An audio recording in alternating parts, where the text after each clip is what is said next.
Baik, Assalamualaikum warahmatullahi wabarakatuh dan selamat pagi. Alhamdulillah kita berjumpa pada pagi hari ini walaupun masih dalam keadaan daring. Ibu harap semua anak-anak ibu dalam keadaan sehat. Amin ya rabbal alamin. Oke, hari ini kita akan mempelajari IPA, tapi sebelum itu ibu mengucapkan selamat datang kepada SMP kelas 7. Oke, di bangku SMP ini kita akan ada banyak hal-hal yang menarik yang bisa kalian pelajari, termasuk di dalam pembelajaran IPA. Oke, perkenalkan nama Ibu Siti Khadijah. Ibu akan mengajar 1 tahun ke depan mata pelajaran IPA. Oke, apa itu IPA? Adalah ilmu pengetahuan alam. Baik, sebelum kita mempelajari materi pada hari ini, Ibu akan menyampaikan tujuan dari pembelajaran pada hari ini. Apa tujuan pembelajarannya pada hari ini? Yaitu menjelaskan tentang keterampilan proses dan objek IPA.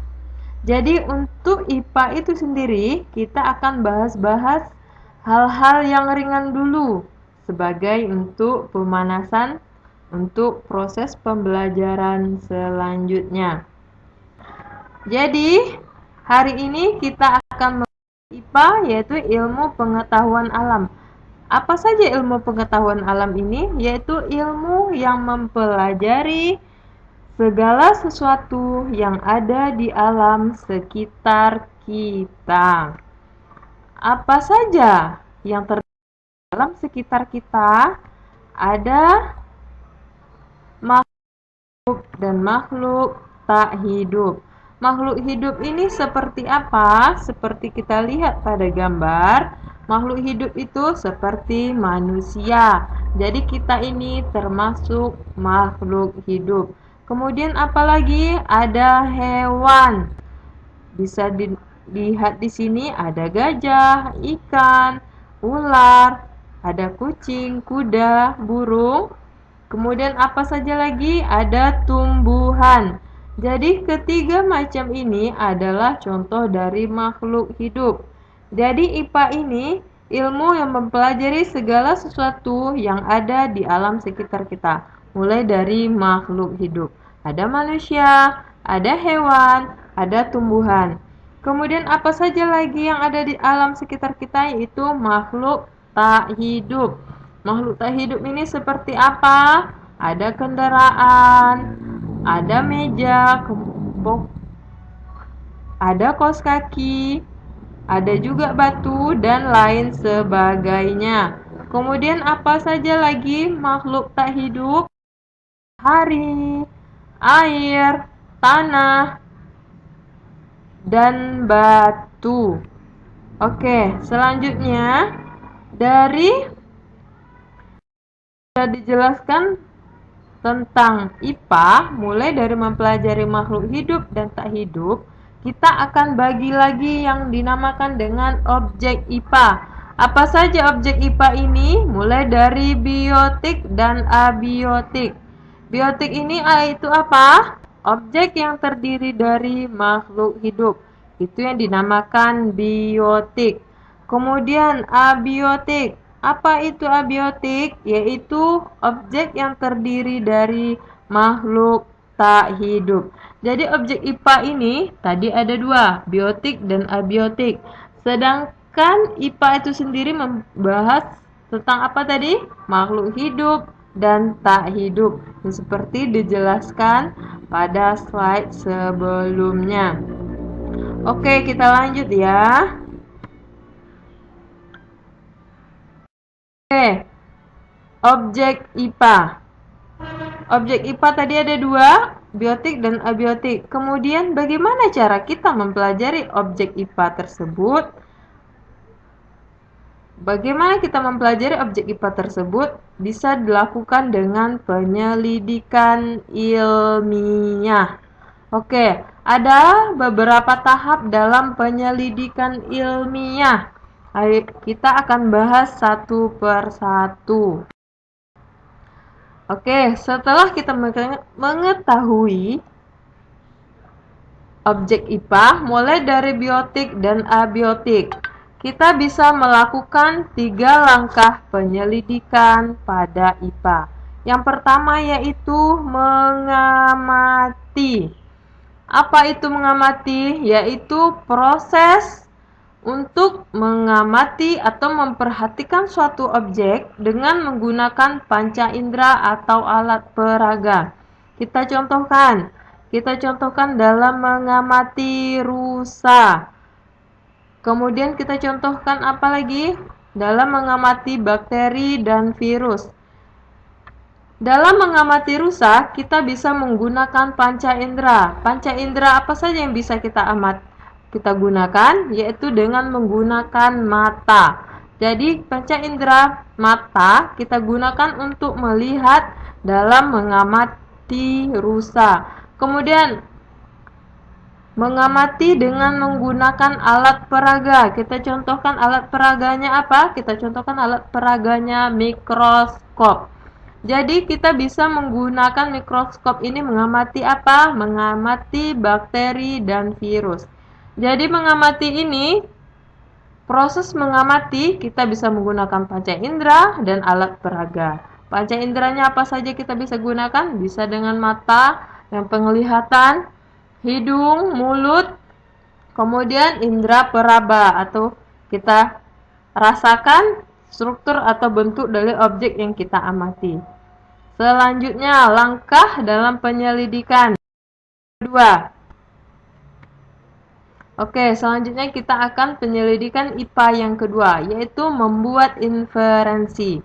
Yang pertama tadi kita sudah mengamati, kemudian yang kedua adalah membuat inferensi. Bagaimana membuat inferensi ini? Membuat inferensi ini melakukan proses. Prosesnya apa saja? Yaitu merumuskan penjelasan dari hasil pengamatan. Jadi setelah kita mengamati, kita akan mengolah data. Setelah kita mengolah data, kita kelompokkan data tersebut, kemudian kita tafsirkan, kemudian kita uji dengan hipotesis atau hasil sementaranya. Kita contoh, tadi sebelumnya kita mengamati rusa. Apa yang kita dapat dari inferensi dari rusa? Yang pertama yaitu kita ambil dari ciri-ciri rusa. Apa ciri-ciri rusa? Yang pertama berkaki 4. Yang kedua memiliki tanduk. Dan yang ketiga berwarna coklat dan lain sebagainya. Jadi itulah salah satu contoh membuat inferensi apabila kita mengamati hewan berupa rusa. Oke, selanjutnya langkah terakhir dalam penyelidikan IPA. Oke, langkah terakhir dalam penyelidikan IPA yaitu mengkomunikasikan. Jadi, mengkomunikasikan ini adalah hasil pengamatan bisa dikomunikasikan dalam bentuk tabel. Lihat kursor Ibu, ini adalah salah satu contoh bentuk tabel dalam kita mengkomunikasikan hasil dari pengamatan objek IPA. Kemudian kita bisa komunikasikan dalam bentuk apa saja? Dalam bentuk bagan. Ini salah satu contoh dalam bentuk bagan dari hasil pengamatan. Kemudian dalam bentuk kurva, seperti ini, dalam bentuk kurva. Kemudian bisa juga dalam bentuk diagram atau grafik. Jadi setelah 3 langkah penyelidikan IPA itu adalah yang terakhir mengkomunikasikan.